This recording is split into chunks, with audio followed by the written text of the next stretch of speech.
नमस्कार, मी आशिष जाधव. आजचा सवालमध्ये तुमचं स्वागत आहे. मुंबई, ठाणे, पुणे, नाशिक, पिंपरी चिंचवड, नागपूर अशा 10 महापालिकांची निवडणूक होते आहे आणि त्यामुळं राज्यातलं राजकारण ढवळून गेलेलं आहे. पुण्यात काँग्रेस आणि राष्ट्रवादीची आघाडी झाली आहे, पण भाजप शिवसेनेचं काय हे अजून कोणाला माहीत नाही आहे. मुंबईत तर सर्व बळाचा नारा देऊन सगळे पक्ष सर्व जागा लढतायत असा दावा करतायत. पण या निवडणुकांमध्ये पक्ष संघटनेऐवजी आयात उमेदवार घेऊन त्याला निवडून कसा आणायचा याचाच विचार पक्ष करताना दिसत आहेत. त्यामुळं अनेक प्रश्न निर्माण झालेले आहेत. या अनेक प्रश्नांवरच आपला आजचा सवाल आहे, तो सुद्धा निवडणुकीच्या माहोलात आहे. त्यामुळे आपला आजचा सवाल बघा. युती आणि आघाडीतल्या बिघाडीमुळं पळवापळवीला पेव फुटलंय का? या आपल्या आजच्या सवालमध्ये काही महत्त्वाचे मुद्दे दडलेले आहेत, ज्यावर आपण चर्चा करणार आहोत. मुद्दा क्रमांक 1, बहुरंगी लढतींमुळं महापालिका निवडणुका चुरशीच्या बनल्या आहेत का? मुद्दा क्रमांक 2, स्वबळाचा नारा देऊनही सेना भाजपमध्ये उमेदवारांची फिल्डिंग लावली जाते का? मुद्दा क्रमांक 3, निवडून येण्याची क्षमता हाच निकष उमेदवारीसाठी लावला जातोय का?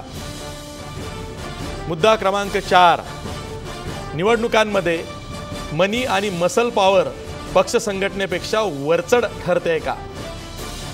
शेवटचा मुद्दा, मुद्दा क्रमांक 5, उमेदवार आयात करून राजकीय पक्ष निष्ठावंत कार्यकर्त्यांवर अन्याय करतायत का? हे होते चर्चेचे मुद्दे, ज्यावर आपण चर्चा करणार आहोत. आपल्या आजच्या सवालमध्ये चर्चा करण्यासाठी आज खास पत्रकार आहेत.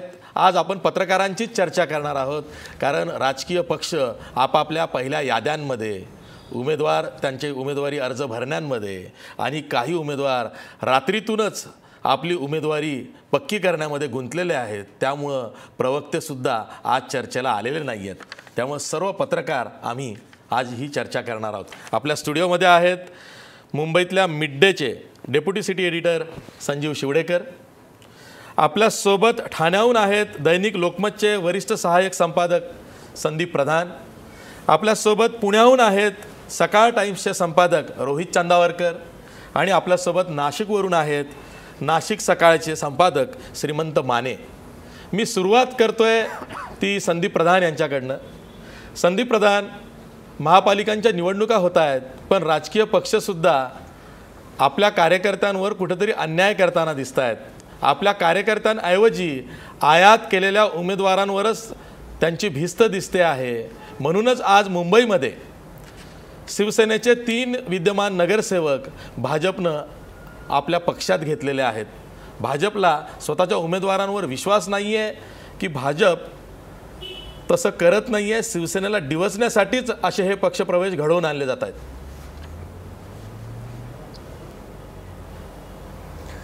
नाही, याचं एक सगळ्यात महत्त्वाचं कारण असं आहे की आता जेव्हा सगळे समोरासमोर एकमेकाच्या लढत आहेत, तेव्हा प्रत्येक जागेला एक महत्त्व आलेलं आहे. कारण युती आणि आघाडीची शक्यता संपुष्टात आलेली आहे मुंबईमध्ये.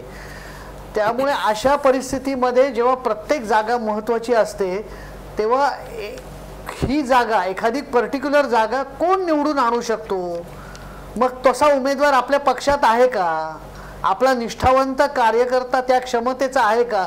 जर तो तसा नसेल तर मग लागली समोरच्या पक्षातून किंवा अन्य दुसऱ्या पक्षातून उमेदवार त्याला आयात करायचं, त्याला तिकीट द्यायचं आणि त्याला लढवून त्याला विजयी करून आणायचं.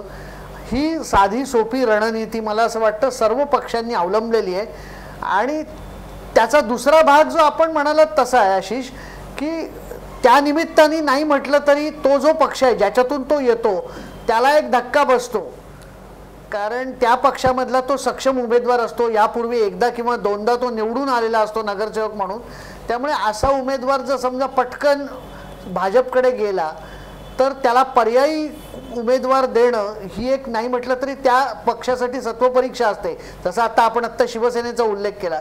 त्यामुळे मला असं वाटतं की हे होतं. दुसरा एक प्रकार असा आहे की मला जेव्हा लक्षात येतं की मला इथं या पक्षातून उमेदवारी मिळणार नाही आहे आणि त्यावेळेला मग मी पटकन दुसऱ्या पक्षामध्ये जातो आणि उमेदवारी मिळवतो आणि तिथं माझं अधिक जोरदार स्वागत होतं.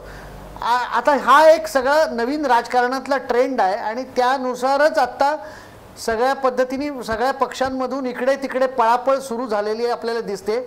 उद्या या पळापळीला अधिकच ऊत आलेला आपल्याला दिसेल आणि त्यामुळेच आज रात्री सर्व त्या दृष्टिकोनातून फिल्डिंग लावण्यासाठी लोक कामाला लागलेली आहेत.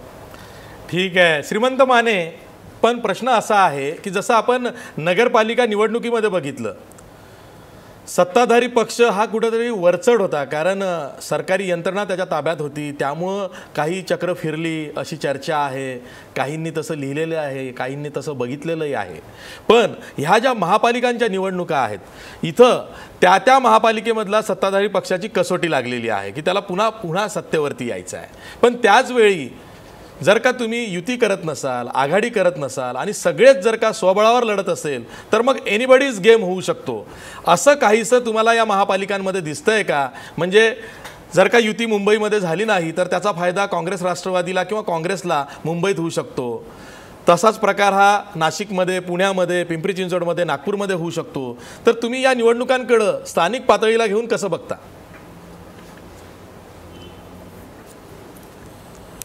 नाही आशिष, याचा म्हणजे आत्ता प्रधानांनी उल्लेख केला त्याप्रमाणे ही प्रत्येक पक्षासाठीची अस्तित्वाची आणि त्यांची म्हणजे सगळी लढाई आहे.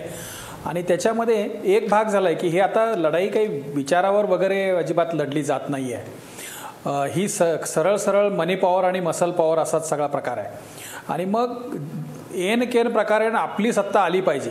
कारण काय झालं आहे की आता शिवसेना आणि भाजप ही एक युती कितक्या वर्षाची, 25 वर्षाची युती, आणि मग आता लक्षात आलं आहे की एकमेकांबद्दलचा अजिबात विश्वास नाही आहे.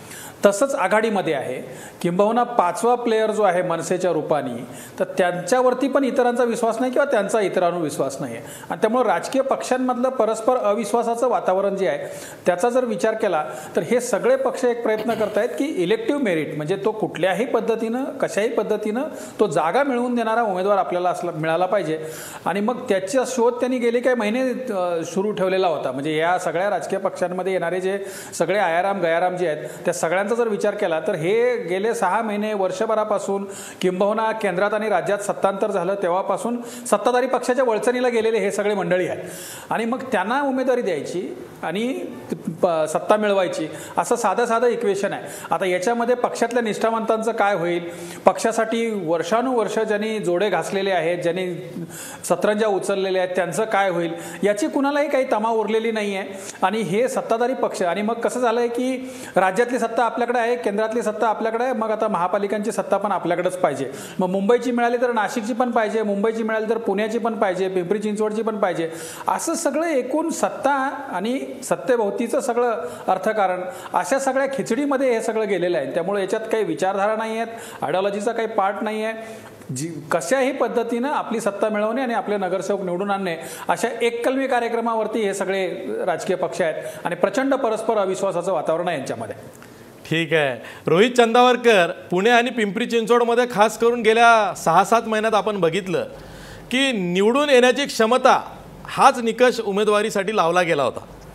त्याहीपेक्षा पक्ष संघटना आपली बळकट नाही, मान्य आहे, ते मान्य करून कदाचित गुंड प्रवृत्तीचे लोक असतील किंवा गुंडांना जवळ करून एखाद्या पक्षाला फेवर करून देणारी मधली काही पॉवर ब्रोकर मंडळी असेल, अशांना जवळ करण्याचा प्रयत्न हा सत्ताधारी भाजपनं केला होता. हे जे आहे ना, आता भाजपसारखा पक्षही जो 100% भाजपचा नारायकीकडे देतो, पण पुणे पिंपरी चिंचवडमध्ये मग तो मनी पॉवर मसल पॉवरची मदत घेतो, हे कसं होतं? पश्चिम महाराष्ट्रात आशिष ओव्हरऑल चित्र असं आहे की भारतीय जनता पक्षालाही आता लक्षात आलं आहे की 2019च्या विधानसभा आणि त्यानंतरच्या लोकसभा निवडणुका 19मध्ये दोन्ही ज्या होणार आहेत, मे आणि ऑक्टोबर, त्याच्यासाठीची ही फिल्डिंग एका अर्थाने ग्राउंडवर्क जे आहे ते सुरू आहे. तुम्ही गेल्या काही दिवसात बघितलं असेल तर राष्ट्रवादी काँग्रेसमधून खूप मोठ्या प्रमाणावर लोक बाहेर पडून ते भारतीय जनता पक्षात जात आहेत. याचं मुख्य कारण भारतीय जनता पक्षाने महाराष्ट्रामध्ये स्वतःजवळ होम मिनिस्ट्री ठेवलेली आहे. त्यामुळे पोलीस फोर्स हा पूर्णपणे भारतीय जनता पक्षाकडे आहे. आज मुंबईत सुद्धा तुम्ही परेल आणि काही भागांमधले काही मोठे शिवसेनेचे काही नेते भाजपमध्ये जाताना तुम्हाला दिसत आहेत, ते मुख्यतः अशामुळे की महाराष्ट्राचं पोलीस दल हे मुख्यमंत्र्यांनी स्वतःकडे म्हणजे भारतीय जनता पक्षाकडे ठेवलेलं आहे. ग्राउंड सिच्युएशनमध्ये मसल पॉवर, कोणाविरुद्ध किती केसेस काय वगैरे हे सगळं असतं. तो मोठ्या प्रमाणावर होम मिनिस्ट्रीतून कंट्रोल होणारा विषय आहे, पोलीस खात्यातून कंट्रोल होणारा विषय आहे. त्यामुळे देवेंद्र फडणवीस यांना हे माहीत असल्यामुळे ही सगळी फिल्डिंग आधीपासून लागलेली आहे. हा पहिला भाग झाला. दुसरा भाग असा आहे की राष्ट्रीय स्तरावर तुम्ही जर बघितलं, पंजाब इलेक्शन, उत्तर प्रदेश इलेक्शन, तर पंजाबमध्ये तुम्हाला असं दिसतं की नवज्योत सिंग सिद्धू हा जो भारतीय जनता पक्षाचा एवढा मोठा फेस आहे, तो आज काँग्रेसमध्ये गेला आहे आणि तो असं सांगतो की आय एम अ बॉर्न काँग्रेसमन. किंवा उत्तर प्रदेशामध्ये रीटा बहुगुणा जोशी या काँग्रेसच्या स्पोक्सपर्सन होत्या स्टेट लेवलच्या, ते सांगतायत की मला आता मोदींच्या नेतृत्वाखाली काम करायचं आहे. त्यामुळे राष्ट्रीय स्तरावरचे तुम्ही जर पिक्चर बघितलं तर ते असं आहे की कोणी कुठल्याही पक्षात उड्या मारतोय, काही चाललं आहे वगैरे, आणि हे इथले नेते त्यांचं उदाहरण घेऊन म्हणा किंवा आपलं फ्युचर पॉलिटिकल लक्षात घेऊन ह्या सगळ्या उड्या मारता आहेत. याच्यामध्ये दुर्दैवाचा भाग एवढाच आहे की एक तुम्ही म्हणालात तो फॅक्टर आहेच की भारतीय जनता पक्षाने मोठ्या प्रमाणावर ज्यांच्याविरुद्ध क्रिमिनल केसेस आहेत अशा लोकांना पक्षात घेतलेलं आहे, कारण त्यांना लक्षात आले की शिवसेनेला आपल्याला काउंटर करायचं आहे. पिंपरी चिंचवडमध्ये असेल, पुण्यामध्ये असेल, मुंबईत असेल. हे सगळं होत असताना कोणाचंही सिव्हिक इश्यूजकडे अजिबात लक्ष नाही. म्हणजे महापालिकांच्या निवडणुका आहेत, काही महापालिकांचा टर्नओव्हर मुंबईचा 37,000 crore टर्नओव्हर आहे. रस्ते मुंबईचे, पाणी, मुंबईचं घनकचरा व्यवस्थापन, याच पद्धतीचे विषय पुण्यामध्ये आहेत. हे सगळे विषय किंवा हे जे सगळे ज्यासाठी ही निवडणूक आहे, ज्यासाठी आपण राजकारण करतोय, त्या सगळ्या इश्यूजचं काय झालं याचं गेले 15 दिवस 20 दिवस कोणालाही म्हणजे सगळ्यांना विसर पडलेला आहे. आणि मतदार ह्याच्यामध्ये कुठे आहे काही लक्षात येत नाही कोणाला. त्यामुळे कुठल्या पक्षाची अलायन्स होणार, कोण कोणाबरोबर जाणार, नाही जाणार. राज ठाकरेंनी 7 फोन उद्धव ठाकरेंना केले. देवेंद्र फडणवीस पुण्यात आले, म्हणाले की आपण या लोकांना NCP मधल्या घेऊ शकतो. इकडे मीटिंग झाली, तिकडे मीटिंग झाली. राष्ट्रवादी काँग्रेस आणि काँग्रेसने आज ठरवलं आहे, आत्ता ब्रेकिंग न्यूज ही आहे की 100 जागा पुण्यामध्ये ते एकत्र लढवतील. हे सगळं ठीक आहे, but what is the core of this election? What about the civic issues? What about education? महापालिकेच्या शाळा बंद पडत आहेत, रस्त्यांची अवस्था भयानक आहे, पाण्याचा काही पत्ता नाही. लॉ अँड ऑर्डर हा महापालिकेचा विषय येत नसला तरीसुद्धा तोही भयानक अवस्थेत आहे. तर मला असं वाटतं की ह्या सगळ्या पॉलिटिकल फ्रॅटर्निटीनी या मुद्द्यांकडे लक्ष देण्याची वेळ आली आहे. आणि मीडिया म्हणून आपण त्यांना हे प्रश्न विचारले पाहिजेत की तुमचं हे सगळं आयराम गैराम वगैरे सगळं ठीक आहे, ते लवकरात लवकर सेटल होऊ द्या. पण कालपर्यंत जो माणूस भाजप विरुद्ध बोलत होता तो आज भाजपच्या तिकिटावर इलेक्शन लढवतोय वगैरे, हे जे सगळं दिसतंय ह्याच्यातून अल्टिमेटली मतदारांना काय मिळणार? नाहीतर असं होईल की लोकांचा ह्या डेमोक्रेटिक प्रोसेसवरचा विश्वास संपेल. अगदी बरोबर आहे. हे कशासाठी निवडणूक आहे आणि काय आपण सगळं करतोय असं एक जनतेला वाटू लागेल. ही एक डेंजरस गोष्ट आहे. अमेरिकेमध्ये आज ट्रम्प यांना लोकांनी निवडून दिलं, याचं कारण तिथल्या त्या सगळ्या प्रोसेसवरचाच विश्वास लोकांचा उडाला. लोक म्हणाले की आम्हाला पॉलिटिकल माणूसच नको, आम्हाला एक बिझनेसमन इंडस्ट्रियलिस्ट माणूस अध्यक्ष म्हणून हवा. आणि सगळ्या पॉलिटिशियन्सना त्यांनी बाजूला केलं आणि तो आता हुकुमशहासारखा, डिक्टेटरसारखा वागू लागला. अगदी बरोबर. तर हे जर असंच सुरू राहिलं या ग्रासरूट लेवलवर, जिथे एक पॉलिटिक्सची ही पाठशाळा आहे किंवा इथे बेसिक पॉलिटिकल प्रोसेसेस सगळ्या बनतात, इथे जर हे असं सुरू राहिलं तर लांबचा धोका असा आहे की लोकांचा ओव्हरऑल पॉलिटिकल प्रोसेसवरचा आणि लोकशाहीवरचा विश्वास उडू शकतो. हे आपण मला वाटतं लक्षात घ्यायला पाहिजे. अगदी बरोबर आहे.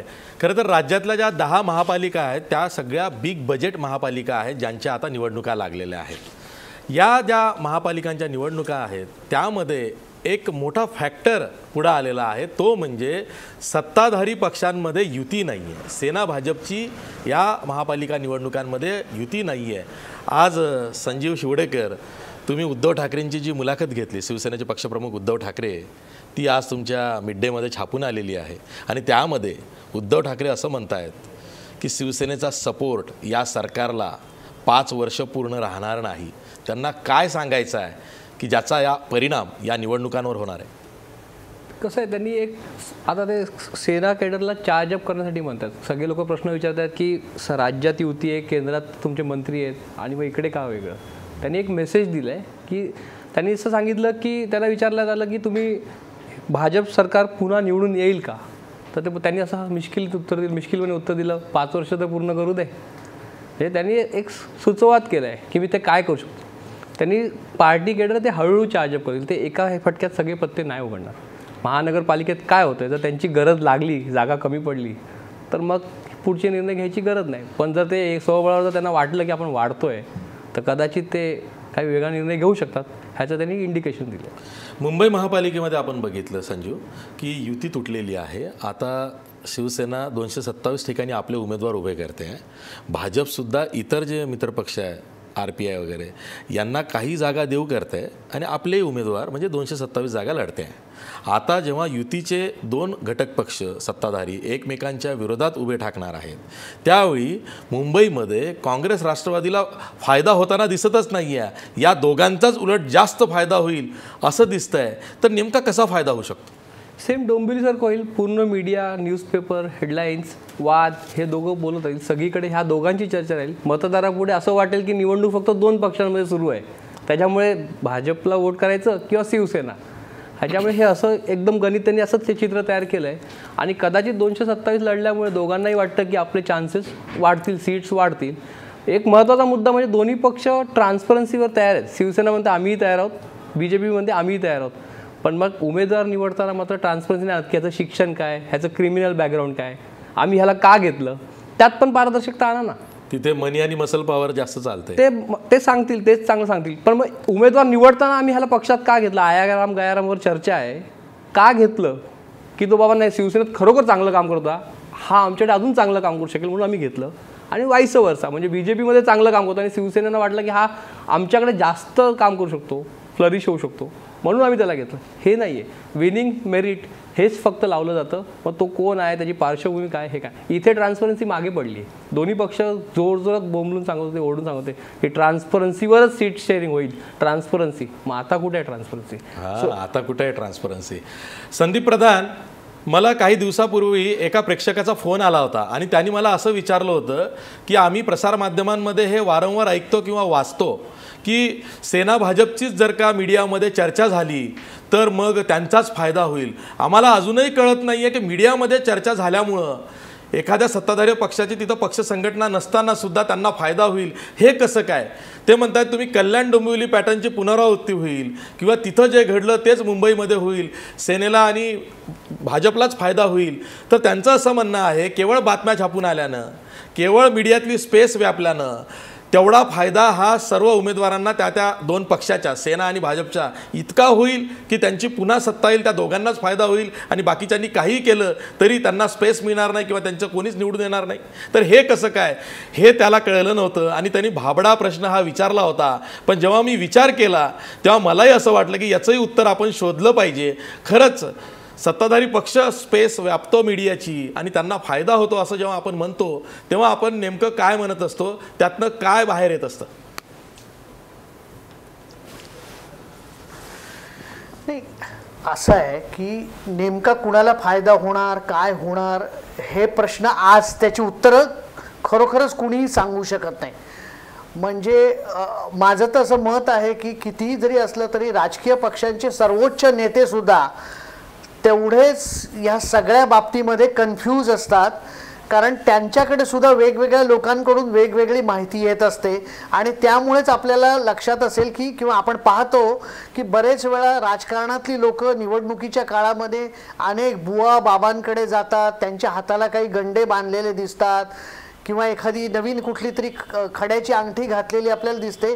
ती ह्या सगळ्याच अनिश्चिततेचाच एक परिपाक असतो. त्यामुळे काय होणार हे कुणीच सांगत नाही. फक्त त्याचा अर्थ असा आहे, आपण जे म्हणतोय त्याचा, की सत्ताधारी पक्ष शिवसेना आहे आणि शिवसेना आज वर्षानुवर्ष सत्ताधारी आहे. त्यांचं एक संघटनेचं जाळं मुंबईसारख्या शहरात आहे, ठाण्यासारख्या शहरात आहे.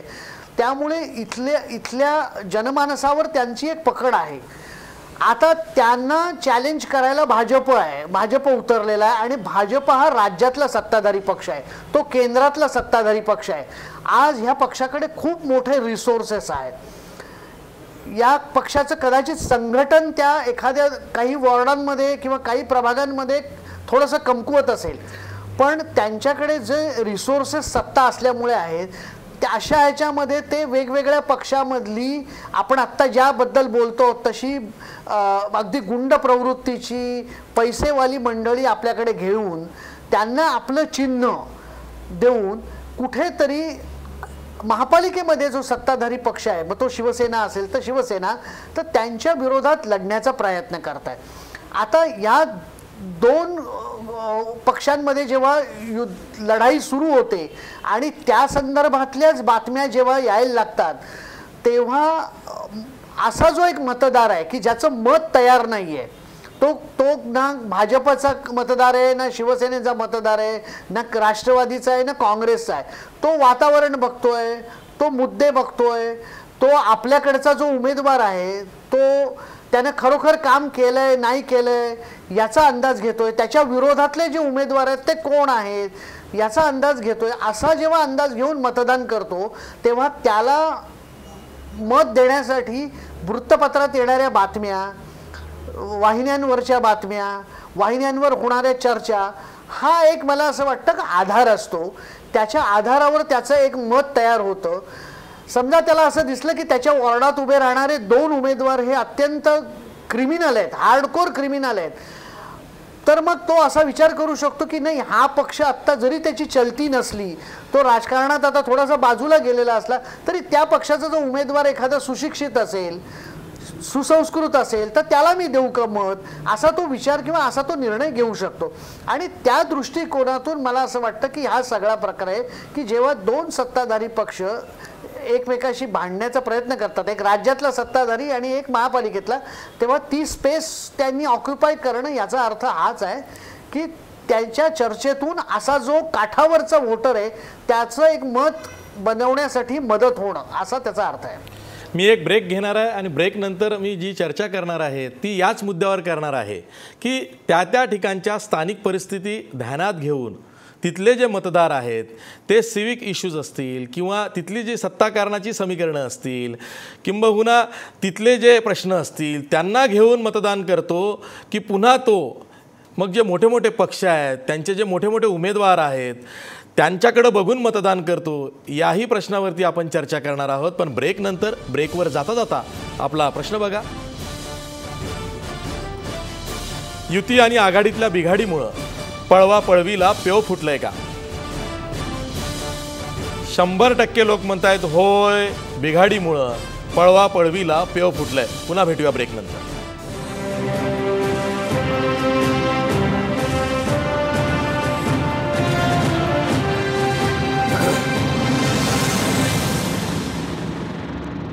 ब्रेक नंतर पुन्हा तुमचं स्वागत. मी थेट जातोय नाशिकला श्रीमंत माने यांच्याकडं.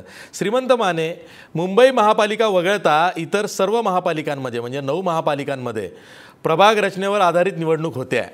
या प्रभाग रचनेमुळं मतदानावर काही परिणाम होणार आहे का? मतदाराच्या सायकीवरती म्हणजे मानसिकतेवरती काही मतदान करताना परिणाम होणार आहे का?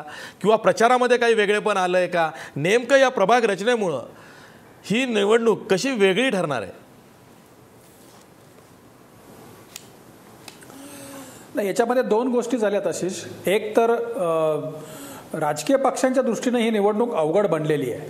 कारण ज्यावेळेला तुमचा 4 सदस्यांचा प्रभाग असतो आणि तो प्रभाग अगदी 50-50, 45,000, 40,000 लोकसंख्येचा असतो, म्हणजे काही प्रभागांमध्ये तर मतदारांची संख्या 40,000पर्यंत आहे, तर त्यावेळेला एवढ्या सगळ्या मोठ्या प्रभागावरती प्रभाव ठेवणारे उमेदवार शोधणं हे खूप अवघड झालं आहे. आणि आता हे जे आयाराम गयाराम किंवा 4 जणांची टीम तयार करणे, तिथलं त्यांचं पॅनल तयार करणे, हा राजकीय पक्षांच्या दृष्टीनं खूप अडचणीचा भाग झालेला आहे. आणि मग ही सगळी ताकद जी आहे, प्रिपरेशनची जी ताकद आहे राजकीय पक्षांची, ती हे सगळे उमेदवार शोधण्यामध्ये त्यांची जाते आहे. त्याचं कारण असं आहे की म्हणजे एस्टॅब्लिश्ड काही त्या भागातले नेते असतात, छोटे छोटे प्रभागातले.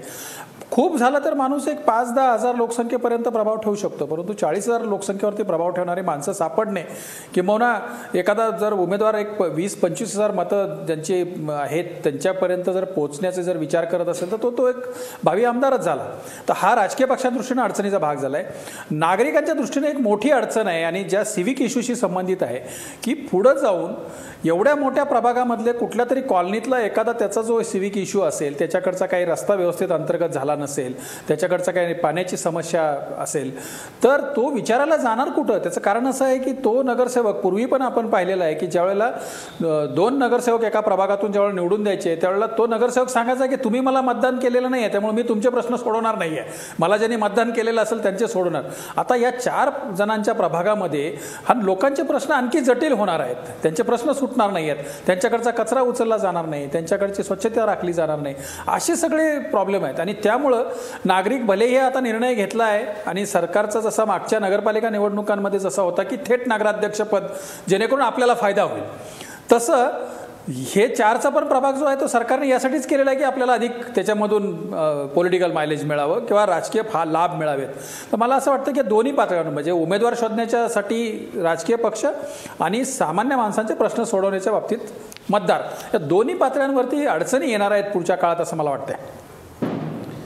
रोहित चंदावरकर, उद्या उमेदवारी अर्ज भरण्याचा शेवटचा दिवस आहे. अजूनही कुठल्याही मोठ्या राजकीय पक्षानं म्हणजे शिवसेना असेल, भाजप असेल, काँग्रेस असेल, राष्ट्रवादी असेल यांनी तशा याद्या जाहीर केलेल्या नाहीत. पण AB फॉर्म्स मात्र जो इच्छुक उमेदवार आहे, जो पक्षाला वाटतं की त्याला उमेदवारी द्यावी, त्याच्यापर्यंत पोहोचवलेला आहे. हे का झालेलं आहे? हे केवळ बंडखोरी रोखण्यासाठी किंवा पळवापळवी होते हे माहीत असल्यामुळं जो कोणी आपल्या मनातला तिथल्या नेत्याला वाटतं की त्याला उमेदवारी मिळाली पाहिजे, पक्षानं दिली पाहिजे किंवा पक्षाला असं वाटतं, त्यांना AB फॉर्म पोहोचते केलेले आहेत. हे या निवडणुकीचं आणखीन एक वैशिष्ट्य आहे.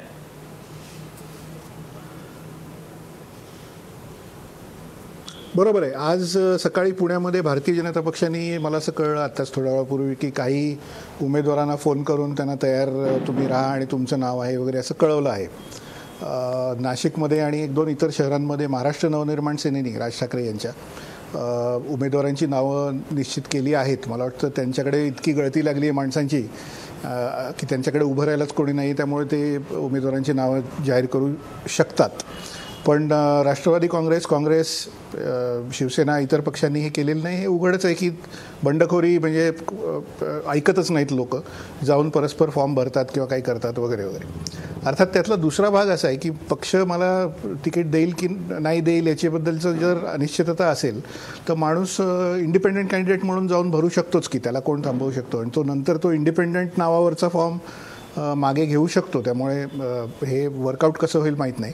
पण पॅनल सिस्टीममध्ये काय नेमकं कसं ते प्ले आउट होईल याच्याबद्दल राजकीय नेत्यांशी आम्ही चर्चा केली, त्यांनाही समजत नाही की नेमकं काय. त्यामुळे ते खूप गुंतागुंतीचं आहे आणि त्याला कळायला थोडा वेळ लागेल. मागच्या निवडणुकीमध्ये तुम्ही जर बघितलं असेल 2012मध्ये मुंबई असो किंवा पुणे किंवा इतर शहरांमध्ये, तर आशिष तुम्हाला लक्षात येईल की अनेक ठिकाणी उमेदवार अवघ्या 400 मतांनी, 300 मतांनी, 1-2 ठिकाणी तर 212 मतांनी वगैरे असे पडलेत. तुम्ही इमॅजिन करू शकता की 200 मतांनी म्हणजे एवढी सगळी ताकद लावून एक 15-20 दिवस एवढं दिवस रात्र प्रचार करून, 5 वर्ष आधीपासून तयारी करून, होर्डिंग्ज लावून सगळं करून जर माणूस 200 मतांनी जर पडत असेल तर त्याला काय करू शकतो. त्यामुळे ही जी अनसर्टन्टी आहे, एक अनिश्चितता आहे प्रचंड मोठ्या प्रमाणावर, ज्याचा संदीप प्रधान यांनी सुद्धा उल्लेख केला थोड्या वेळापूर्वी, ती मला वाटतं की कार्यकर्त्यांमध्ये आहे, इच्छुक उमेदवारांमध्ये आहे आपलं काय होणार याबद्दल. आणि अगदी 15 वर्ष राजकारणात 20 वर्ष काढलेल्या नेत्यांना सुद्धा खरं तर दिसत नाही आहे की कल कुठल्या बाजूनी जाईल, काय होईल आणि कोण जिंकेल, कोण हरेल वगैरे. हे लक्षात घेऊनच मला वाटतं काँग्रेस आणि राष्ट्रवादींनी आता असं ठरवायला सुरुवात केली आहे की आपण एकत्र लढलो तर आपल्याला काहीतरी भविष्य आहे, नाहीतर भविष्य नाही. पण जे श्रीमंत माने म्हणत होते तो मुद्दा महत्त्वाचा आहे की प्रभाग रचना म्हणजे पॅनल सिस्टीम केल्यामुळे पुढच्या 5 वर्षामध्ये विकास कामं किंवा बाकीच्या गोष्टींना फारच प्रॉब्लेम होणार आहे. आणि त्याचा पॉलिटिकल लिडरशिपनी, राज्य पातळीवरच्या नेत्यांनी वगैरे विचार करायला हवा होता असं मला वाटतं. थेट नगराध्यक्ष निवडण्याची पूर्वी पद्धत होती ती बंद करण्यात आली, आता ती पुन्हा सुरू करण्यात आली. महाराष्ट्राच्या मुख्यमंत्र्यांना त्यांचा परफॉर्मन्स शेवटी दिल्लीत दाखवताना एवढे नगराध्यक्ष मी निवडून दिले असं मीडियासमोर सांगता यावं यासाठी ते करण्यात आलं असं लोक म्हणतात. पण त्याचं डॅमेजिंग इफेक्ट काही प्रमाणात होऊ शकतो. तो नगराध्यक्ष काही गोष्टी अडवून ठेवू शकतो, काही करू शकतो.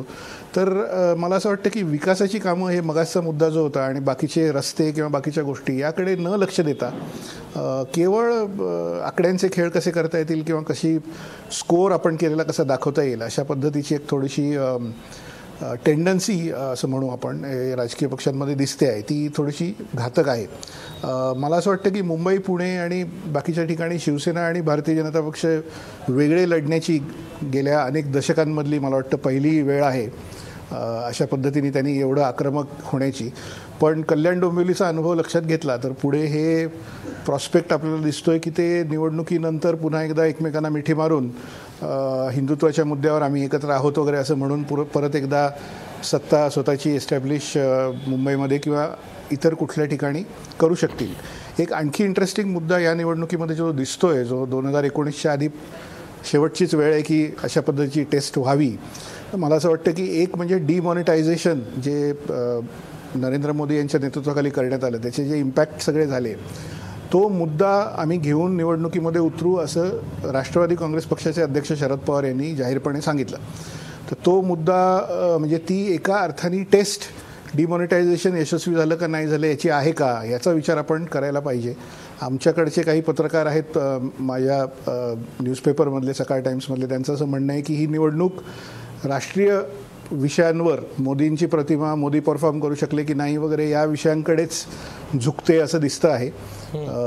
काँग्रेसची अवस्था ओव्हरऑलच वाईट आहे. मुंबईत निरुपम आणि गुरुदास कामत यांच्या मारामारीमुळे पुण्यातही काही धड काँग्रेसचं दिसत नाही. पण एका बाजूला राज ठाकरे यांच्यासाठी अस्तित्वाची लढाई, दुसऱ्या बाजूला उद्धव ठाकरे विरुद्ध देवेंद्र फडणवीस असे एक जुगलबंदी जी मुंबईत बघायला मिळाली ती, आणि तिसऱ्या बाजूला शरद पवारांसारख्या महाराष्ट्रातल्या सध्या सगळ्यात सिनियर असलेल्या नेत्यांनी म्हणणं की डिमॉनिटायझेशन या विषयावर आम्ही ही निवडणूक लढवू. तर यामुळे ह्या निवडणुकीला एक लार्जर दॅन लाईफ पर्स्पेक्टिव्ह आलेला आहे असं मला वाटतं की जो एरवी जनरल महापालिका निवडणुकांमध्ये हा एवढा काही मोठा पर्स्पेक्टिव्ह नसतो, परंतु तो अनेकांसाठी लिटमस टेस्ट, अनेकांसाठी ती म्हणजे उद्धव ठाकरे यांच्यासाठी मुंबई महापालिकेत ही लिटमस टेस्ट आहे. जर ते आता महापालिका घेऊ शकले नाहीत तर त्यांचं सगळं राजकीय भवितव्य धोक्यात येईल आणि भाजप त्यांना आणखीनच कॉर्नर करेल किंवा त्यांचं सगळंच धोक्यात येईल. तसंच राज ठाकरे यांचं आहे किंवा इतरांचं आहे. तर त्या अर्थाने ही खूप महत्त्वाची मोठी अशी एक टेस्ट आहे, पॉलिटिकल टेस्ट. आणि त्यामुळे मला असं वाटतं की लोकांनी सगळे गेम त्यात केलेले आहेत. पॅनल सिस्टीम आणणे, आयाराम गायराम करणे, क्रिमिनल रेकॉर्ड्स असलेल्या लोकांनासुद्धा पक्षामध्ये घेताना काही तमानं बाळगणे वगैरे अशा सगळ्या गोष्टी आपण त्यामध्ये दिसत आहेत. मीडिया म्हणून मला वाटतं पण आपण हे मुद्दे लावूनच धरले पाहिजेत की मतदारांचं काय आणि मतदारांसाठी शेवटी काही आहे की नाही. मला वाटतं शेवटच्या 8-10 दिवसात ते जाहीरनामा आणि आम्ही अमुक करू तमुक करू असं सगळं सांगतील. पण नागरी समस्यांवर आपण लक्ष ठेवलं पाहिजे. स्पष्ट दिसतंय की मतदार हा यामध्ये कुठे नाही आहे. आत्ताच्या सगळ्या राजकीय पक्षांच्या वागणुकीतून असं दिसतं आहे की मतदार हा त्यांच्या नजरेत कुठे नाहीच आहे. तो कसा आणायचा हे आपण बघायला हवं असं मला वाटतं. संजय शिवडेकर, जर का आपण या 10 महापालिकांच्या निवडणुकीमध्ये मुंबई महापालिका ही केस स्टडी धरली आणि इथे सत्ताधारी सेना भाजपची फाटाफूट झालेली आहे, युती तुटलेली आहे, दोघं एकमेकांच्या विरोधात लढत आहेत, तरीसुद्धा त्यांचेच विनिंग चान्सेस जास्त आहेत. पण आत्ता या क्षणाला जर का आपण बघितलं की काय राजकीय स्थिती मुंबईतली आहे, हे जर का झालं तर आज शिवसेनेचे 75 नगरसेवक होते, भाजपचे 52-53 होते, पण त्यांनी 32 भाजपचे 32 होते. त्यांनी काही एक 18-20 लोक आपल्याकडं खेचण्याचा प्रयत्न केलेला आहे विद्यमानपैकी. त्यामुळं पुन्हा सेना भाजपला संधी जी दिसते आहे, तर मग चित्र कसं येऊ शकतं मुंबईमध्ये पुढे? काय झालं आहे, ऑपोजिशनची पूर्ण स्पेस ही सेना आणि BJP घेऊन जाईल. म्हणजे जे कमी होतील, काय मनसेचे किती कमी होतील, 1, 2, 5, 10 काय असतील ते, किंवा काँग्रेसचे, राष्ट्रवादीचे कमी होतील. कारण हे जे तिन्ही पक्षातनं जे कमी होतील हे सॅफ्रन अलायन्स गेन करेल. मग आता सेनेला किती गेन होतं आणि BJPला ह्याच्यातनं किती गेन होतं ते बघावं लागेल. पण अपोजिशनची स्पेस कमी होईल आणि सॅफ्रनचं स्पेस वाढेल. बहुमत आलं पूर्ण दोघांपैकी एकाला तर ते फॉर्म करतील किंवा 5-6 कमी पडले तर कुणाची मदत घेतील. पण जर नाही आलं तर दोघं डोंबिवली पॅटर्न रिपीट होईल. आणि माझ्या मते ह्यांनी ठरवलं की आपण एकत्र लढलं, हा एक कॅल्क्युलेटेड मूव असू शकते की एकत्र लढलो तर साधारणतः काय होईल की आपण म्हणजे साधारणतः माझ्या ह्यांचे 75 आणि ह्यांचे 32 पडले तर 105चे 115-20 होतील किंवा डिमॉनिटायझेशनचा फटका बसला तर कमी पण होतील थोडे. पण वेगळं लढल्याचा फायदा काय की माझे 70-80 तुझे 50-60 जे काय तर 150पर्यंत जाऊ शकतात. त्याच्यामुळे 30 अपोजिशनची स्पेस ते कमी करणार आहेत. पक्ष संघटना वाढू शकते दोघांची. आणि एकदा कळून जाईल की कुणाची किती ताकद आहे, आणि ह्याच्यावर पुढच्या आमदारकीची गणितं मांडली जाणार आहेत. ही मिनी असेंब्ली आहे. कारण नगरसेवकच्या वेळी आमदारकी बघितली जाते की आमचे आमदार एवढे म्हणून आम्हाला एवढे नगरसेवक पाहिजे. आता नगरसेवक जेवढे निवडून येतील त्याच्यावर ते आमदारकीची तिकीट मागतील जर एकत्र यायचं असेल तर. पण उद्धव ठाकरेंनी स्पष्ट केलं की ह्या पुढे मी कुणासमोरही कटोरा घेऊन जाणार नाही. त्याच्यामुळे युती होईल की नाही, आणि 2019 खूप लांब आहे. कालच त्यांचं विधान आहे की 5 वर्ष पूर्ण होतील की नाही. शरद पवार बोलले आहेत की मिड टर्म पोलसाठी तयार राहायला पाहिजे, आम्ही पाठिंबा देणार नाही कोणाला. त्यामुळे 2019 पर्यंतची जसं रोहित चंद्रकरांनी सांगितलं की 2019ची तयारी म्हणजे हे सगळं, तो 2019च्या आधीच कदाचित आपल्याला हे निवडणुकीला समोर जाऊ लागू शकतो. पण it all depends mini assembly काय म्हणते. खरं तर महाराष्ट्राच्या दृष्टीनं बघितलं ना तर टी व्ही मीडियावरनं फक्त मुंबई महापालिकेचीच निवडणूक सुरू आहे की काय त्याच बातम्या महाराष्ट्रातल्या प्रेक्षकांना बघायला मिळत आहेत. पण मुंबई महापालिकेची निवडणूक ही सर्वस्वी वेगळी आहे. राज्यात इतरही 9 महापालिका आहेत, तिथं प्रभाग रचनेनुसार निवडणुका होत आहेत. जिल्हा परिषदा आहेत 25, त्यांच्याही निवडणुका लागलेल्या आहेत. 283 पंचायत समिती आहेत, तिथंही निवडणुका आहेत. तिथं कसं काय समीकरण आहे. म्हणूनच ह्या ज्या निवडणुका आहेत ह्या गेम चेंजरसुद्धा होऊ शकतात. त्या कशा होऊ शकतात यावरही आपण चर्चा करणार आहोत. पण ब्रेकनंतर, ब्रेकवर जाता जाता आपला प्रश्न बघा. युती आणि आघाडीतल्या बिघाडीमुळं पळवापळवीला पेव फुटलंय का? 98% लोक म्हणतायत होय, युती आणि आघाडीतल्या बिघाडीमुळं पळवापळवीला पेव फुटलंय. पुन्हा भेटूया ब्रेकनंतर.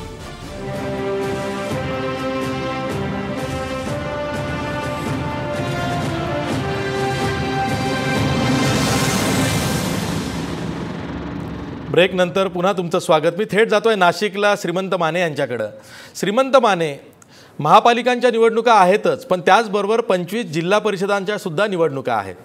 महापालिकांमध्ये तिथली स्थानिक परिस्थिती जर का आपण बघितली तर पुणे, पिंपरी चिंचवडमध्ये राष्ट्रवादीची सत्ता आहे, नाशिकमध्ये आज मनसेची सत्ता आहे, मुंबईमध्ये सेनेची सत्ता आहे, नागपूरमध्ये भाजपची सत्ता आहे. म्हणजे तिथली स्थानिक समीकरणं, सत्तेची समीकरणं ही वेगळी आहेत. पण जिल्हा परिषदांमध्ये जर का बघितलं तर आणि पक्ष संघटनेचं जाळं जे ग्रामीण भागातलं बघितलं तर तिथं काँग्रेस राष्ट्रवादीला जे अप्पर एज दिसतं आहे किंवा अप्पर हँड दिसतोय त्यांचा, त्याला काही शह देण्याचा प्रयत्न भाजपकडनं होईल का?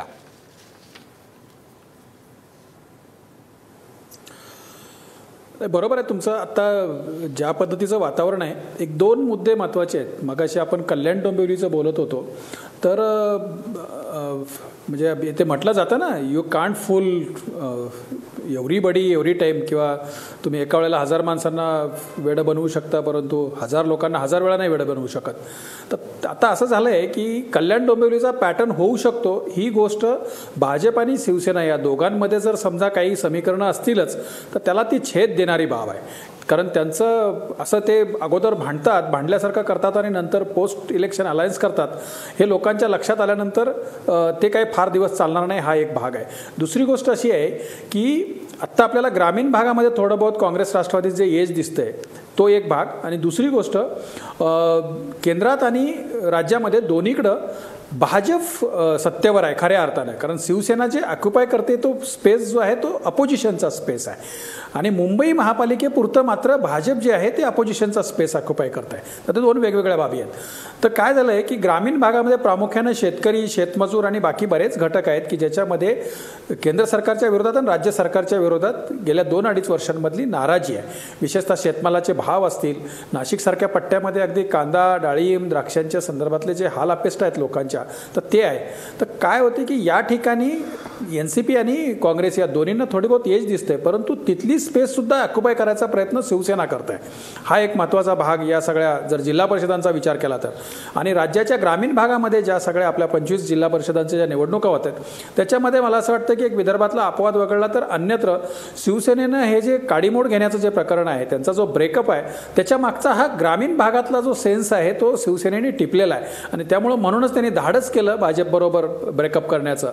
आणि त्यामुळं ते या महापालिका त्याचबरोबर म्हणजे संघटनेच्या बळावरती अपोजिशनच्या म्हणजे अपोजिशनचा स्पेस ऑक्युपाय करून या महापालिका, आणि त्याचबरोबर ग्रामीण भागातला जो असंतोष आहे, प्रामुख्यानं शेतकऱ्यांमधला जो असंतोष आहे तो कॅश करण्यासाठी हे करत आहे.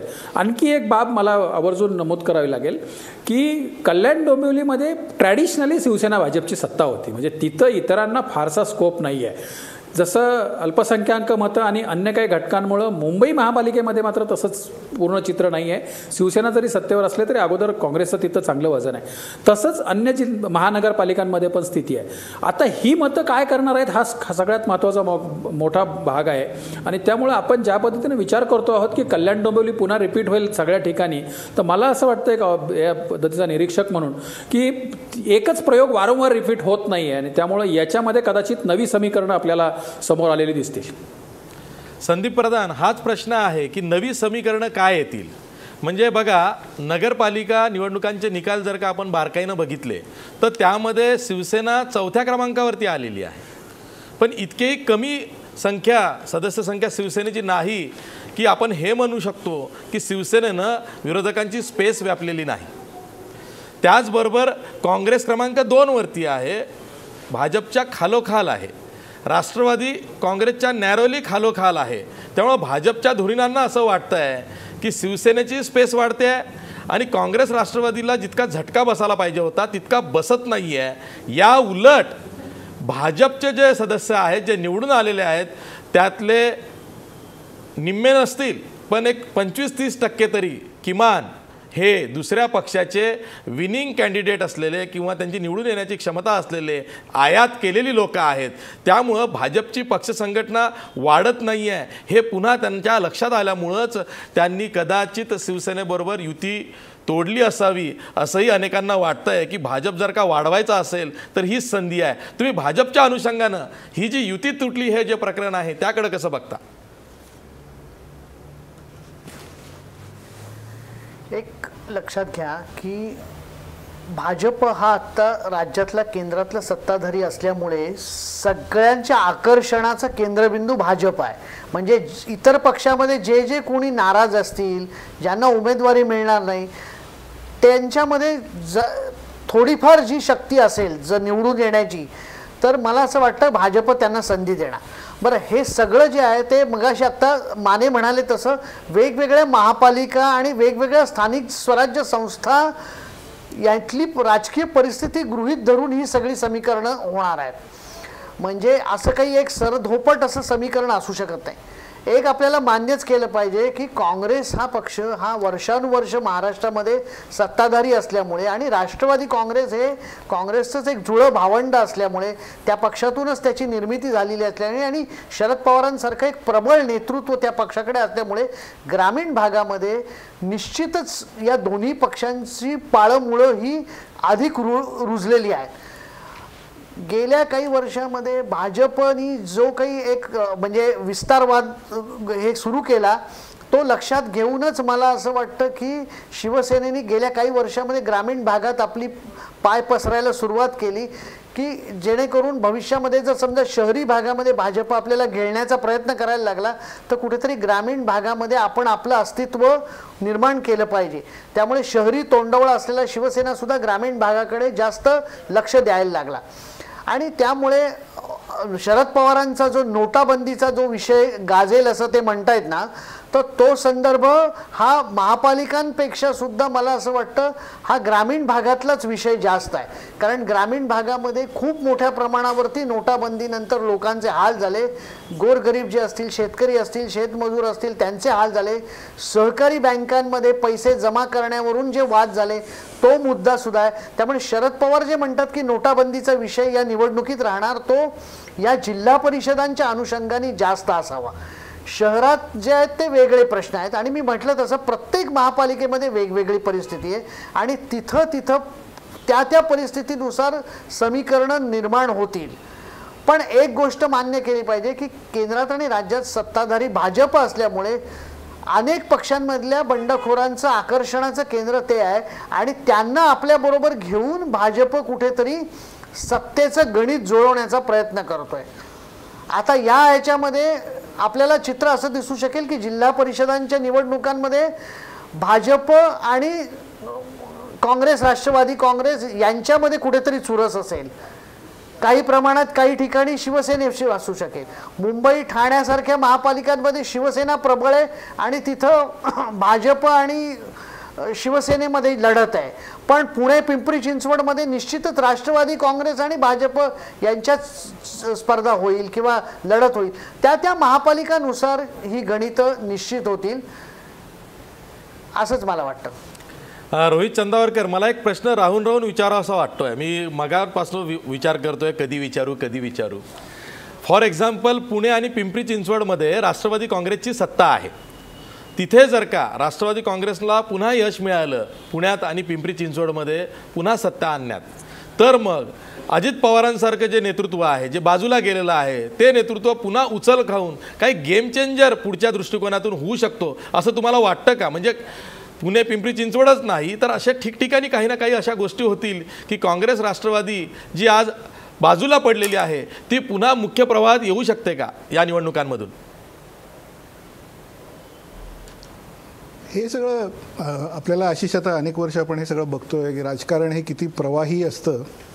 It is a transient situation right now and the process goes on असं आपण जे म्हणतो की तुम्ही एक काळ आठवा की राजीव गांधी यांना लोकसभेमध्ये 400पेक्षा जास्त जागा मिळाल्यानंतर संबंध देशामध्ये एक राजीव गांधी आता म्हणजे तारणहार आहे त्या देशाचे, आणि राजीव गांधी हे सगळ्या तरुणांचे हिरो. म्हाताऱ्यांना असं वाटायचं हा आपल्या मुलासारखा आहे, तरुण मुलींना असं वाटायचं ह्याच्यासारखा नवरा आपल्याला मिळावा, लहान मुलांना वाटायचं आपले वडील असे असावेत. असे एक राजीव गांधींची प्रतिमा तुम्हाला आठवतं कशी होती? 1984च्या डिसेंबरपासून ती सुरुवात झाली. दूरदर्शनवर त्यांचे मुलाखती, त्यांचे इमेजेस, त्यांचे परदेश दौरे, युनायटेड नेशन्समध्ये त्यांनी ज्या पद्धतीने त्यावेळी भाषण केलं होतं आणि 21व्या शतकातला भारत वगैरे हे त्यावेळीचे बोलले होते राजीव गांधी.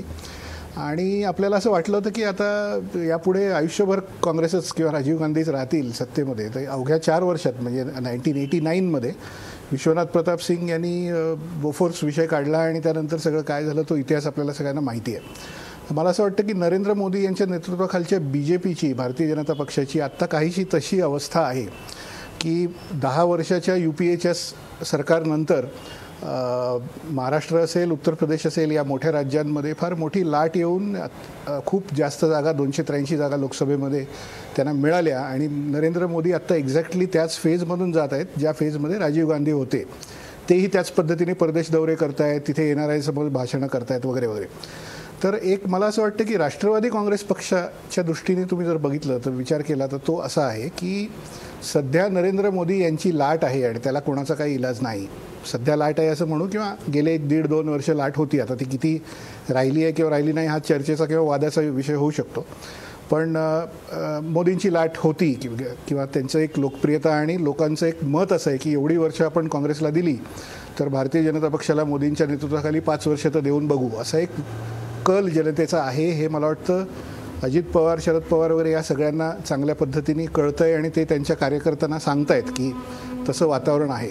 पण मगाशी मी म्हटलं ज्या पद्धतीने 89 साली 89मध्ये जसं अचानक वातावरण बदललं, विश्वनाथ प्रताप सिंग यांनी ते बदललं देशामध्ये, तसंच कुठल्या तरी पॉईंटला मोदींच्या विरोधात वातावरण तयार होऊ शकतं, बदलू शकतं आणि उत्तर प्रदेश आणि महाराष्ट्रासारखी राज्य ही पुन्हा एकदा काँग्रेसच्या दिशेने जाऊ शकतात असं एक फिलिंग गेल्या काही महिन्यांपासून राजकीय फ्रॅटर्निटीमध्ये मला दिसतं आहे. आणि ते मला वाटतं बऱ्याच ग्रामीण भागातली जी स्थिती संदीप प्रधान यांनी सांगितली किंवा श्रीमंत माने जे म्हणत आहेत की जो शेतीमालाचा प्रश्न आणि बाकी सगळं आहे ते पाहता ते वातावरण आपल्याला दिसतं आहे. आणि राहुल गांधी यांनी अत्यंत हुशारीने हे सगळं ओळखून अखिलेश यादव यांच्याबरोबर डील केला आहे आणि जागा वाटप केलेलं आहे. त्यामुळे उत्तर प्रदेश आणि महाराष्ट्र 2 फार मोठी राज्य जिथे लोकसभा सगळी त्याच्यावर चालते असं म्हणतात, या ठिकाणी जर हा कल दिसला तर मला वाटतं राष्ट्रवादी काँग्रेस ताबडतोबच ॲक्टिव्ह पुन्हा होऊ शकेल. पक्षांना वाईट दिवस येतात, they have to lie low, काही वेळा खाली जातो पक्ष परत वरती येतो वगैरे, हे सगळं आपण बघितलेलं आहे. अजित पवार यांना पिंपरी चिंचवडमध्ये बऱ्यापैकी कॉन्फिडन्स आहे असं मला दिसतंय, ज्या पद्धतीने वातावरण सगळं आहे आणि त्यांनी काम केलेलं आहे तिथे. ज्या पद्धतीने भारतीय जनता पक्षाचे 3 किंवा 4 3च मला वाटतं नगरसेवक तिथे आहेत आणि भारतीय जनता पक्षाने गेल्या काही दिवसात NCPमधून मोठ्या प्रमाणावर पिंपरी चिंचवडमध्ये माणसांची आयात केली आहे. पण अजित पवार यांचा कॉन्फिडन्स तिथे खूप आहे, कारण त्यांनी ते काम तिथे खूप वेगाने केलं आहे, कारण it is a greenfield area. म्हणजे तिथे काही जमिनीचे वगैरे प्रश्न नाहीत. त्यांनी मोठे पूल बांधणं, मोठं हे करणं, हे सगळं करून घेतलेलं आहे, रस्ते रुंद करणं वगैरे वगैरे.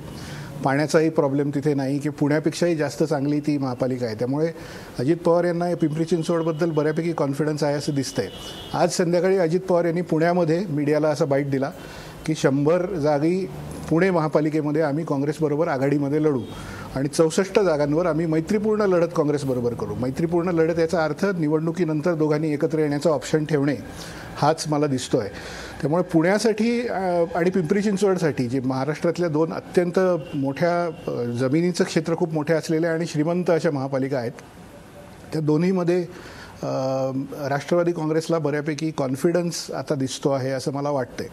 काँग्रेसची मात्र अवस्था थोडीशी तितकी चांगली नाही. याचं कारण नेतृत्वाबद्दलचे वाद, नाराजी आणि हे सगळं काँग्रेसमध्ये जसं मुंबईत दिसतंय तसंच ते पुण्यामध्ये दिसतंय.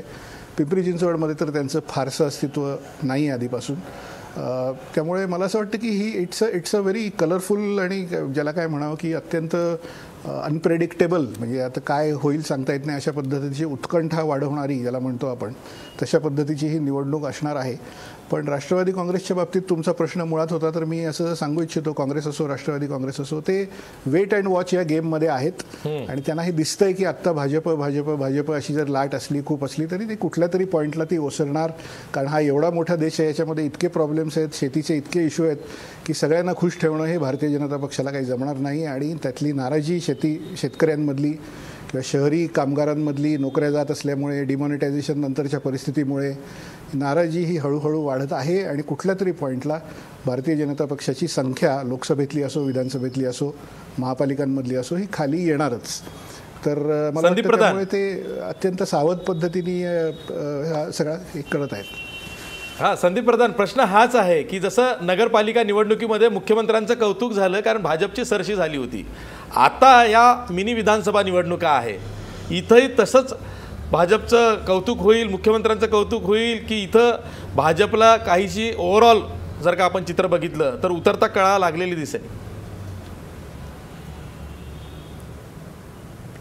आता आज त्या विषयावरती लागलीच भाष्य करणं शक्य होणार नाही. निकाल काय येतात त्याच्यावर अवलंबून आहे. याच निवडणुकांबरोबर उत्तर प्रदेशच्या निवडणुका होत आहेत.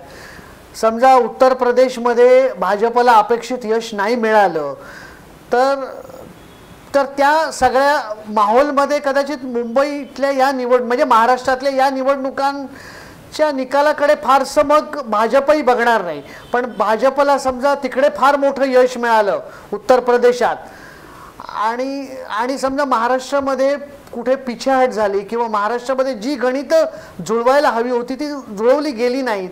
आपण जसं म्हणाल तसं ग्रामीण भागामध्ये काँग्रेस आणि राष्ट्रवादी काँग्रेसचं वर्चस्व सिद्ध झालं. ज्या महापालिकांमध्ये शिवसेनेला आव्हान दिलंय त्या ठिकाणी भाजपची संख्या वाढली नाही. तर मग आपण म्हणताय त्याप्रमाणे कदाचित मुख्यमंत्र्यांसमोर एक आव्हान होईल.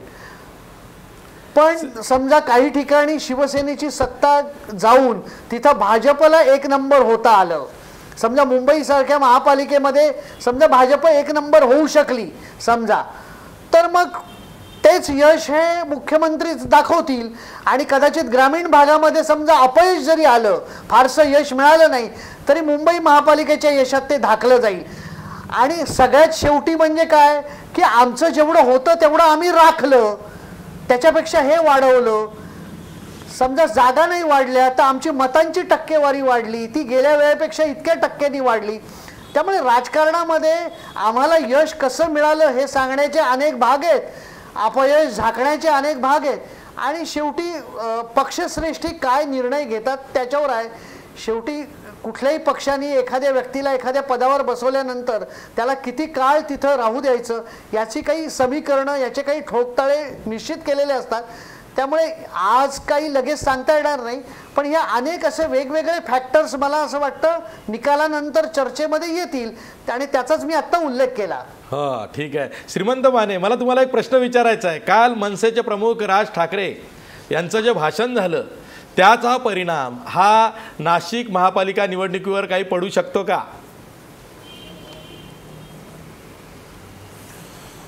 मला नाही वाटत फार परिणाम होईल, कारण त्यांच्या हातात जेवढं काही आहे नाशिकचं ते आहेच. मुंबईत केलेल्या भाषणाचा परिणाम काही नाशिकमध्ये पडणार नाही. आणि त्यामुळं त्यांनी आज 54 उमेदवारांची यादी जाहीर करण्यामागं त्यांचा खरा हेतू असेल की बाकीचं कुणी जरी यादी जाहीर करत नसले तरी किमान आमच्याकडं यादी जाहीर करणे इतपत माणसं आहेत हे दाखवणं. तर त्यामुळं मला असं वाटत नाही. परंतु आपण जितकं समजतोय तितके ते संपलेले पण नाही आहेत. म्हणजे मनसेचे त्यांचं कॅडर आहे, त्यांच्याकडे कॅन्डिडेट नाही आहेत आणि सत्ताधाऱ्यांच्या वळचणीला जाण्याच्या वृत्तीमुळं त्यांचे नगरसेवक पळालेत, हा एवढा भाग आहे. मला असं वाटत नाही की खूप काही मुंबईतल्या भाषणाचा परिणाम होईल असं वाटत नाही. मी आपल्या चारही पाहुण्यांना एकच प्रश्न करणार आहे, प्रत्येकानं 30-30 सेकंदामध्ये त्याचं उत्तर द्यायचं आहे. मी सुरुवात करतोय संजीव शिवडेकर तुमच्यापासून. जसं तुमच्या इंटरव्ह्यूमध्ये शिवसेना पक्षप्रमुख उद्धव ठाकरे म्हणाले की आमचा या सरकारला जो पाठिंबा आहे तो 5 वर्ष त्यांनी गृहीत धरू नये, म्हणजे ते कधीही तो काढू शकतात. मला तुम्हाला त्या अनुषंगानं विचारायचं आहे, शिवसेनेचे जे मंत्री राज्य मंत्रिमंडळामध्ये आहेत ते बाहेर कधी पडू शकतात किंवा पडणारच नाही? मला वाटत नाही ते पडणार नाही. म्हणजे ते he will keep his cards close to his chest. ते शेवटपर्यंत हे ट्रम्प कार्ड म्हणून वापरतील दबाव तंत्र म्हणून. कारण इथे त्यांना नाही तर राष्ट्रवादीचा सपोर्ट घ्यायला लागेल आणि राष्ट्रवादीच्या अनेक नेत्यांकडे इन्क्वायरी चालू आहे आणि CM कडेच होम डिपार्टमेंट आहे. त्याच्यामुळे ते कॉन्ट्राडिक्ट होईल. त्यामुळे उद्धवला हे चांगलं माहिती आहे आणि त्याचा ते पूर्ण फायदा घेतात. संदीप प्रधान, तुम्हाला काय वाटतं, शिवसेनेचे मंत्री बाहेर पडतील की भाजप शिवसेनेच्या मंत्र्यांना बाहेर काढेल? हा, नाही, अजिबात आत्ता तरी मला वाटत नाही की शिवसेना स्वतःहून काय सरकारमधून बाहेर पडेल. कारण सरकारमधून बाहेर पडणं म्हणजे स्वतःच्या पायावर धोंडा पाडून घेण्यासारखं आहे. पण आपण आत्ता जे मगाशी आधी मला प्रश्न विचारला होता की काय होईल निवडणुकीत, पण समजा खरोखर असं झालं की शिवसेनेला फार मोठी पिछेहाट झाली निवडणुकीमध्ये आणि शिवसेना खूपच कमकुवत झाली असं भाजपला वाटलं, तर मग भाजप असं करू शकतं की शिवसेनेच्या मंत्र्यांना बाहेर काढू शकतं आणि आज एखादं काही हे करण्यासाठी राष्ट्रवादीला थोडासा चुचकार, शिवसेनेलाही मध्येच चुचकार, मग सत्तेमध्ये भागीदार करून घेण्याची काही गरज राहणार नाही भाजपला. भाजप म्हणेल सर्व सत्ता आपण आपल्या ताब्यात ठेवू आणि आपल्याला काही विधेयकं मंजूर करण्यासाठी सरकार चालवण्यासाठी जी काही गरज असेल त्यावेळेला योग्य वेळी शिवसेना, योग्य वेळी राष्ट्रवादी काँग्रेस असा वापर करू शकतात ते. आणि पुढचे 2.5 वर्ष किंवा पुढचे काय शेवटचे 1 वर्ष ते करतील. म्हणजे हे काही लगेच आत्ता निवडणुकांनंतर होईल असं नाही, पण शेवटच्या काळामध्ये असं करून पूर्ण सत्ता आपल्या ताब्यात भाजप ठेवू शकते. पण याचं हे केव्हा होईल, जर खरोखर शिवसेना खूप कमकुवत आहे हे त्यांना जाणवलं तर निवडणुकीत. रोहित चंदावरकर, असं चालू राहील. रोहित चंदावरकर, देवेंद्र फडणवीस सरकार 2019 पर्यंत पूर्ण 5 वर्ष पूर्ण करेल असं तुम्हाला वाटतंय का, सध्या ज्या पद्धतीने युती तुटली आहे? देवेंद्र फडणवीस सरकार 5 वर्ष पूर्ण करेल असं मला वाटतं स्पष्टपणे. शिवसेना या सरकारमधून बाहेर पडणार नाही असं मला वाटतं. या बाबतीतही मी इतर सगळ्यांची पत्रकार मित्रांची सहमत आहे. आणि तिसरा मुद्दा, आता जे संदीप प्रधान म्हणाले की अमुक झालं तर शिवसेनेच्या हातात ते काही ठेवणार नाहीत आणि अमुक करतील, तर मला असं वाटतं की ते ऑलरेडीच भारतीय जनता पक्षाने केलेलं आहे. म्हणजे आपल्याला, आपण संदीप प्रधान तर रेग्युलरली मंत्रालयात वगैरे जातात, त्यांना माहिती आहे की शिवसेनेच्या जे मंत्री आहेत त्यांना काही फारसे अधिकार किंवा फार त्यांचा से फारसा चालत नाही. कॅबिनेटमध्ये त्यांचं काही फारसं वर्चस्व नाही, फारसं काय अजिबातच वर्चस्व नाही आणि त्यांना काही फारसं करू दिलं जात नाही किंवा कुठले निर्णय त्यांच्या हाती ठेवलेलेच नाही आहेत. यामुळेच ही नाराजी शिवसेनेकडून जास्त व्यक्त होते. आपल्याला हवं ते काही करता येत नाही सत्तेत राहून, अशी भावना शिवसेनेमध्ये गेल्या 2 वर्षापासून आहेच. त्यामुळे मला वाटत नाही की त्यात आणि काही त्यांना आणखी वेगळं डावलण्याची गरज आहे. स्वतःहून ते काही बाहेर पडतील असं मला वाटत नाही, कारण 19 पर्यंत टर्म आहे तर त्याचा तो पूर्ण लाभ घेतील, सत्तेत जो काही थोडाफार त्यांना मिळत राहील तो. आणि माझा अंदाज एक थोडासा, श्रीमंत माने जरी म्हणाले की कल्याण डोंबिवलीसारखा पॅटर्न परत फार वेळा होणार नाही, तरी मला एक थोडं रिस्क घेऊन, ज्याला आपण स्टिकिंग आवर नेक आउट असं म्हणतो, तसं करून आपण एक प्रेडिक्शन देतो काही वेळा पत्रकार म्हणून. तर मला असं वाटतं की बऱ्याचशा महापालिकांमध्ये शिवसेना आणि भारतीय जनता पक्ष निवडणुकीनंतर परत एकत्र येतील. जर त्यांना महापौर आपला बसवता येतोय असं दिसलं तर 2.5 वर्ष तुमचा महापौर, 2.5 वर्ष आमचा महापौर वगैरे असा काहीतरी फॉर्म्युला करून ते मीडियाला हे सांगतील की हिंदुत्वाच्या मुद्द्यावर शेवटी आम्ही एकत्र आहोत, सरकारमध्ये आम्ही एकत्र आहोत आणि किमान अजून एकदा दोनदा तरी म्हणजे 1-2-3 महापालिकांमध्ये तरी, पुण्यामध्ये जर मिळाली तेवढी संख्या तर मुंबईमध्ये असं ते करतील असा माझा अंदाज आहे. कल्याण डोंबिवलीचा अनुभव असा खूप वेळा काही झालेला नाही की जनतेला ते आता अगदी शॉकिंग वाटावं. 1-2 वेळाच असं झालंय, त्यामुळे आणखी 1-2 वेळा ते करतील असं मला वाटतं. श्रीमंत माने, तुम्हाला काय वाटतं देवेंद्र फडणवीस सरकारचं भवितव्य काय जेव्हा उद्धव ठाकरे इतके आक्रमक आहेत आणि वारंवार ते लाथाळा मारतायत? नाही, आत्ता खरं तर कसरत जी सुरू आहे ती उद्धव ठाकरेंची सुरू आहे. म्हणजे त्यांना अपोजिशनची स्पेस पण ऑक्युपाय करायची आहे, आपली पक्ष संघटना जी आहे ती आक्रमक ठेवायची आहे आणि त्याचबरोबर नेते पण सांभाळायचे आहेत. म्हणजे मला धोका असा वाटतोय की त्यांनी जर फार धाडसी निर्णय वगैरे सरकारमधून बाहेर पडायचा जर घेतला तर कदाचित ते पक्ष संघटना फुटेल आणि देवेंद्र फडणवीसना जे आवश्यक असलेले जे 20 आमदार आहेत ते कुठून तरी जुळवाजुळव करतील. सरकार काही पडणार नाही, 5 वर्ष पूर्ण करेल.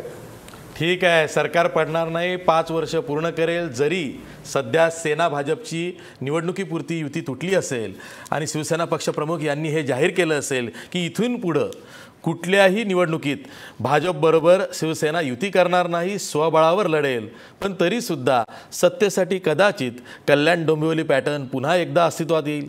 पुन्हा सेना भाजपचे नेते एकमेकांच्या गळ्यात गळे घालतील, पुन्हा सत्ता एकत्र स्थापन करतील, पुन्हा बरंच काही करतील. त्यामुळे राजकारणामध्ये काहीही परमनंट नसतं. कालचं वचन आज तोडलं जातं, पुन्हा नवं आश्वासन दिलं जातं आणि गाडी स्वार होते. तसंच पुन्हा एकदा होऊ शकेल. आज आपण इथंच थांबूया, पण जाता जाता आपला प्रश्न बघा. युती आणि आघाडीतल्या बिघाडीमुळं पळवापळवीला पेव फुटलंय का? 97% लोक म्हणतायत होय, बिघाडीमुळं पळवापळवीला पेव फुटलंय. आज आपण इथंच थांबूया. पहा फक्त महाराष्ट्र 1.